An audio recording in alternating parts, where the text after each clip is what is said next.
Welcome back. This is Rachel, and I wanted to talk with you this time about books and verse. Major reason for it is April is National Poetry Month, and before you get all frightened because I said poetry, that's basically what books and verse are. Now, don't be afraid if you've never looked at a book and verse before. A lot of people are frightened when it comes to poetry, and there is no need to be. First of all, one of the things that I love about poetry is that poetry is the bare essentials of what it is you need to say. So, unlike Charles Dickens, who wrote quite a bit, and I am not bashing Charles, but Mr. Dickens was getting paid by the word. And so, of course, he's going to put as many words in there as possible because who doesn't like to get paid?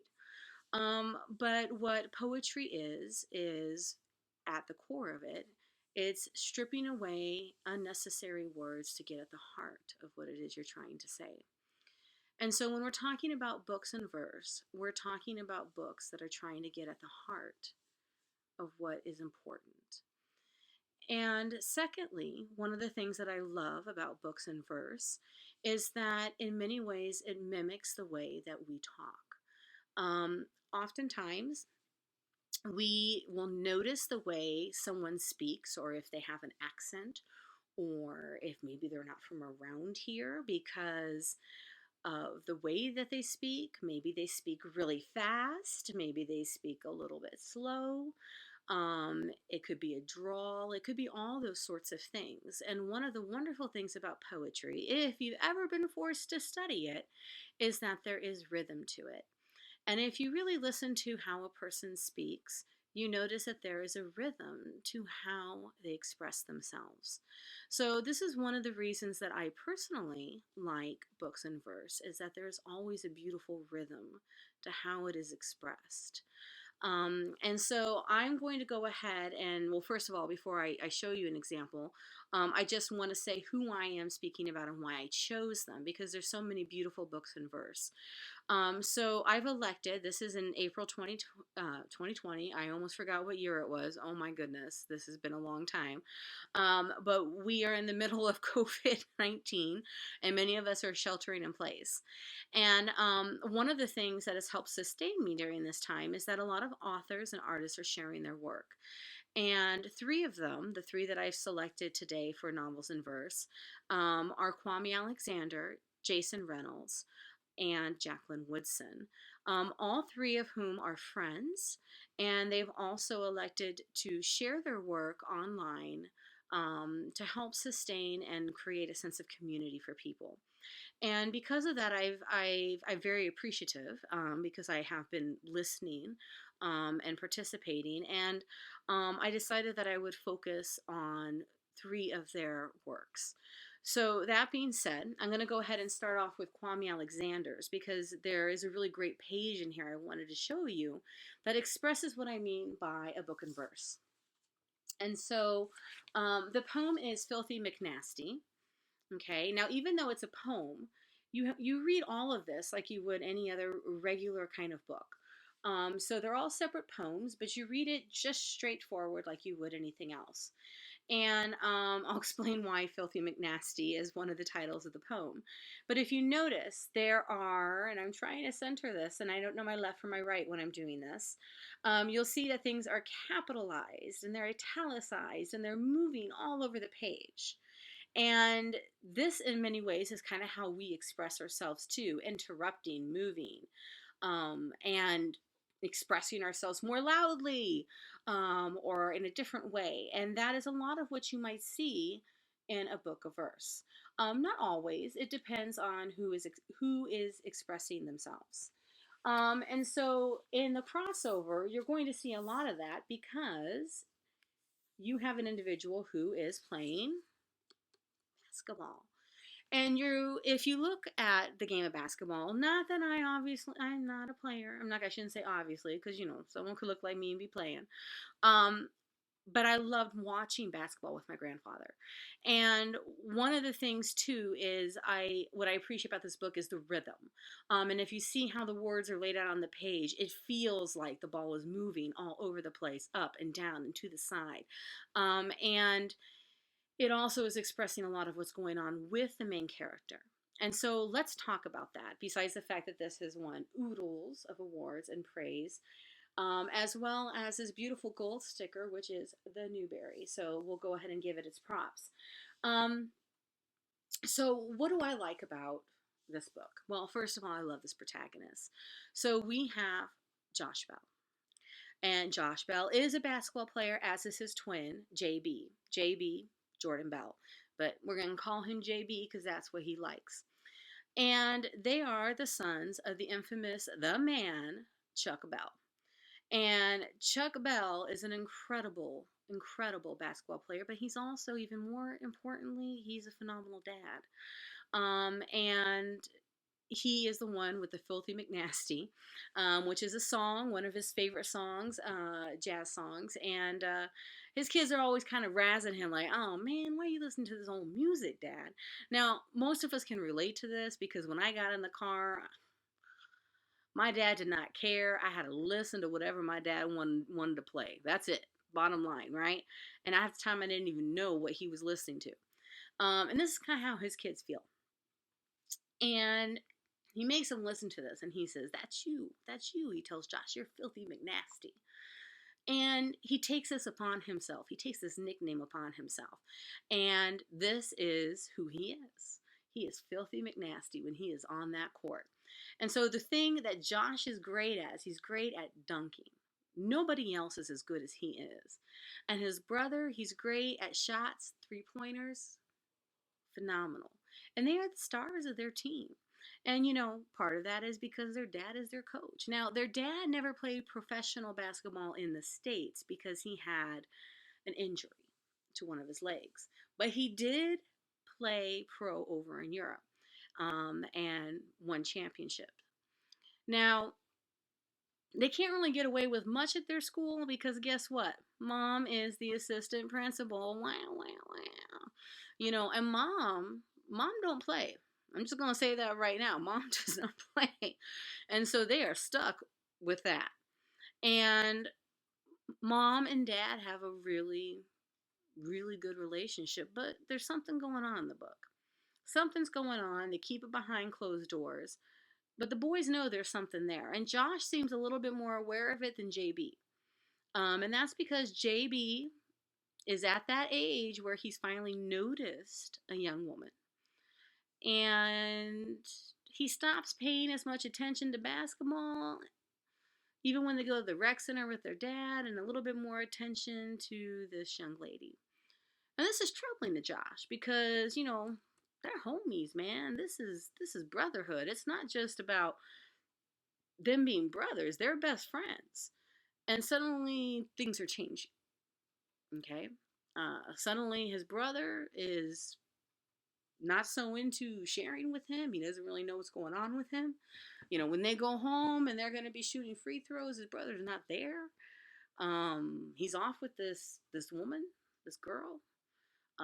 Something's going on with his dad and his mom, and he's not quite sure what. And it starts to impact how he sees the game. What's great about this book is it's divided into quarters, okay? And in between those quarters, you also get to have like a playlist, not just about basketball, but about life, things that are passed on from Chuck, and things that Josh learns as he goes through the book. Phenomenal book.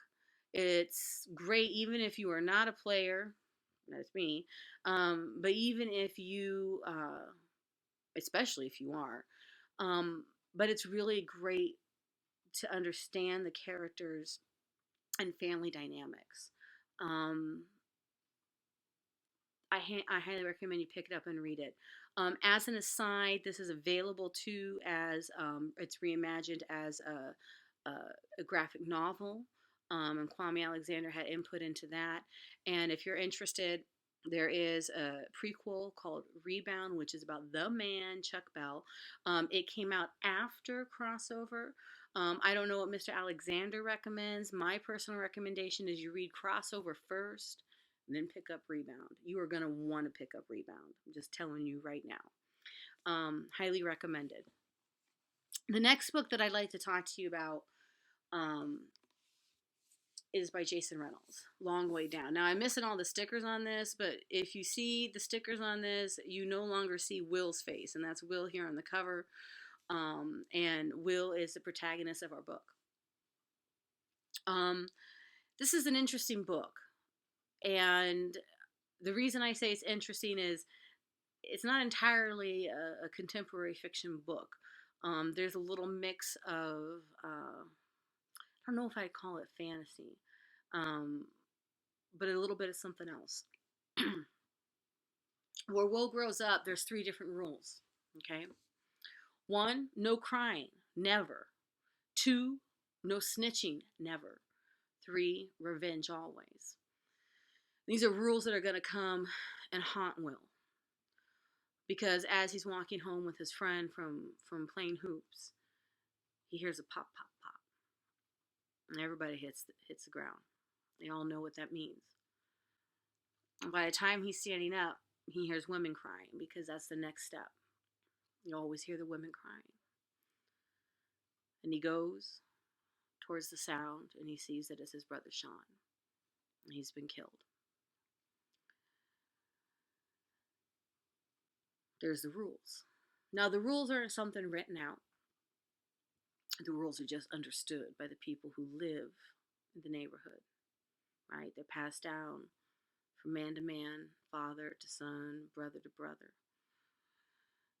And Sean can hear his mother crying all night at the kitchen table. When he's laying in his bed, the room he shared with Sean's bed, empty. He's still in the clothes he was wearing when he knelt down by his brother. Blood splattered on him. And he knows Sean has a gun in the drawer that's broken on his dresser. And he thinks he knows. He thinks he knows who did it. He doesn't know for sure, but he thinks he knows. So early in the morning, he gets up. His mom has cried herself to sleep on the kitchen table. And he gets the gun, tucks it in the back of his jeans, and he goes to the elevator. Pushes L for the lobby. But see, this isn't where you think the story's going to go. Because on every floor that he stops on, someone that he used to know, but is now dead, gets on the elevator. And all of these people have died by gun violence. Some way, somehow. They all got something they want to say to Will. Long Way Down.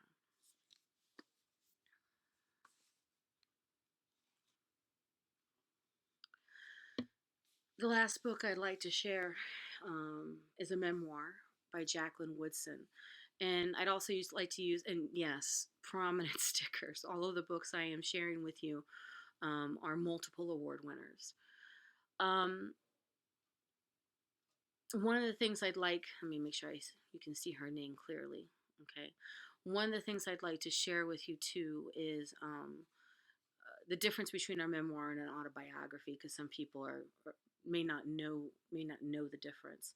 An autobiography is going to tell a person's story chronologically. They're born. This is how they live their life. Maybe they're still alive. Maybe they're not. Okay. I love to be able to tell you Jacqueline Woodson is still alive and doing very well. This is a memoir, which means that it is a portion or a segment of somebody's life.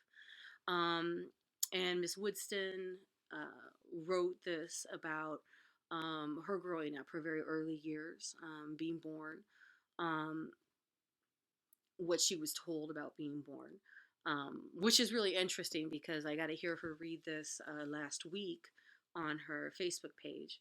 And she was saying that on the birth certificate, they still don't know what time of day she was born. I think she said it was, her grandmother said, oh, it was early in the morning.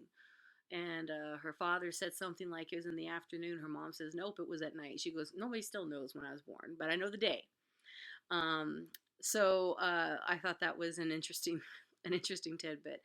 But she talks about her life growing up in various places until a certain age. And so this is why it is a memoir. So again, in verse, just opened it up to share with you. And interspersed between her poems, you'll notice that, well, let me see if I can find one of these. You will notice that she has haikus, um, like this one, How to Listen, number 2. Okay. And one of the little tidbits she also shared is that the haikus, if you were to pull them out, are ways in which to become a writer. And in addition to sharing what it was like for her to grow up during the 60s and the 70s, a very turbulent time period, and she lived both in the South and in the North. She also discusses what it was like for her to be a struggling reader, and how actually being a struggling reader helped to make her such an excellent writer. Um, One of the things that I really loved about this book, and what's really fascinating about this book, um, is I feel like Jacqueline Woodson's book speaks to a lot of people as far as being shifted and moved around to so many different places. Um, she, was born in Ohio. She needed to move, and lived with her grandparents in the South for a while, and her mother was in and out of the picture for a bit, living in New York and working and doing other things, um, and so her children were there, and so her grandparents played a really big part of her life, in helping her, and helping her and her brother and her sister. And I love her brother's name, Hope. I love that. Uh, Raising them. And then her mother sent for them and said, well, I'm going to have another baby. So, now we're all going to go to New York. And so, and she moved to Brooklyn. And this is where we leave her, is in Brooklyn when she's a little bit older. But to me, the thing that's interesting is I feel that a lot of people that I have met in my life have these kinds of experiences where you don't always, like, grow up in the same house and this is how it is. You end up traveling, you end up moving, you have extended family all over the place, and everybody kind of comes together and takes care of each other. Um, she has this beautiful relationship with her grandfather that makes me weep every time. It reminds me of my own grandfather, my mother's mother. Just a beautiful man.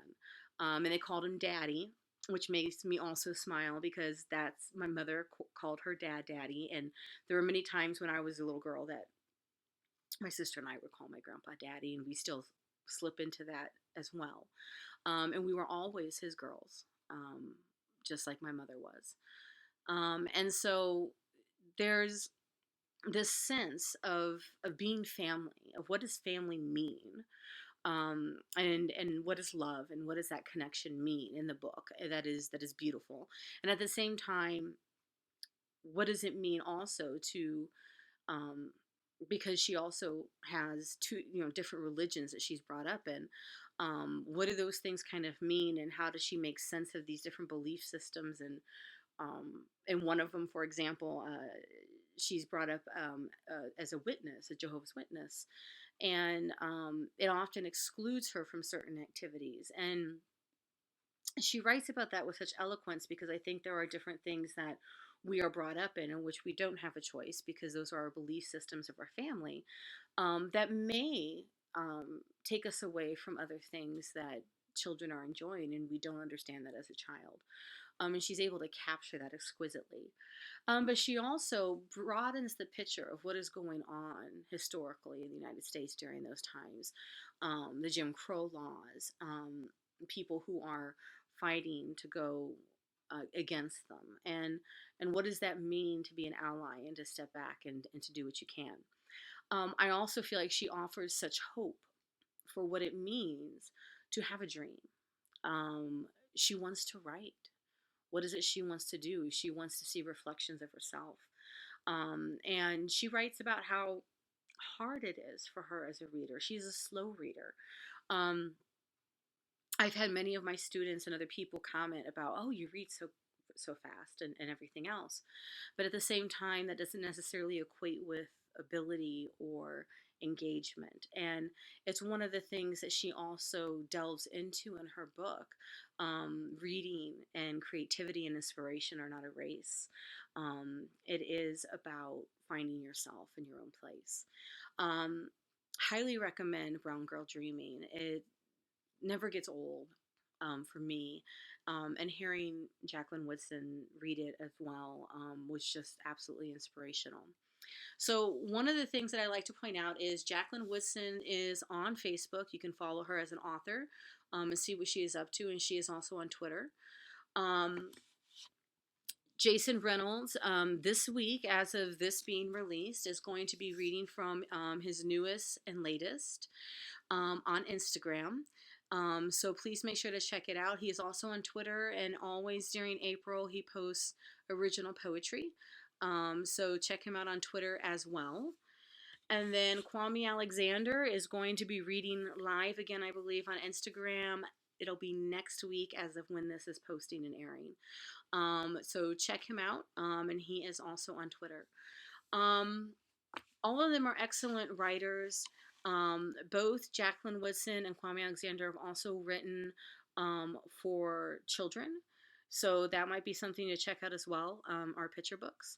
And look for verse novels. If none of these appeal to you, see what else might, but give it a chance. I'd also like to say that they're available as audiobooks as well, and the audiobooks are beautiful. And keep sharing your stories. Know that they are important, that every story matters, and I hope you know that yours matters the most. Thank you very much for joining me today, and I hope